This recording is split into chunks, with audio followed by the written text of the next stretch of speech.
কেমন বাংলাদেশ ভাই, কেমন স্বাধীন দেশ, যে দেশের টিচারকে রিমান্ডে নেওয়া হয়, যে দেশের 17 বছরের ছেলেকে রিমান্ডে নেওয়া হয়, সেই দেশের শিক্ষা জাতির মেরুদণ্ড কিভাবে হয় বলেন? আমি সেই দেশে শিক্ষা দিতে চাই না ভাই, দরকার নাই, আমি মূর্খ রেখে যাই।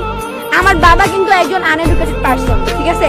আমার বাবারে আমি কালকে বলতেছি, বাবা তুমি যথেষ্ট ভালো মানুষ, তুমি যদি আজকে এডুকেটেড পার্সন হইতা, হয়তো তুমিও কোনো বড় পোস্টে চাকরি করতা, তুমিও কোনো কারো আর্মি হইতা, পুলিশ হইতা। আমি মানে গর্ব করে কাউকে বলতে পারতাম না, সবাই আমার বলতো যে চোরের মেয়ে, খুনির মেয়ে, এটা বলতো। অবশ্যই আমরা আমার ফ্রেন্ড যারা আছে, পুলিশ যারা ফ্রেন্ড, আমি বলি যে তুই চোরের মেয়ে, তুই খুনির মেয়ে, এটা বলি স্বাভাবিক কথা হইতেছে। আমরা এখন আমাদের স্যারের মুক্তি চাই, কারণ আমরা যথেষ্ট চুপ ছিলাম, আমরা যথেষ্ট সরকারকে টাইম দিছি। আমাদের স্যারকে কেন ধরে নিয়ে গেল বিনা দোষে? আমাদের একটা রিজন দেখা যে ওনার পার্সোনাল কোনো প্রবলেম ছিল। আমরা আসিফ নজরুল স্যারকে জিজ্ঞেস করলাম, উনি বলে ওনার তো কোনো, এটা বলছে, এটা বেশি কষ্ট লাগছে যে এখন তো আসিফ মাহাতার স্যার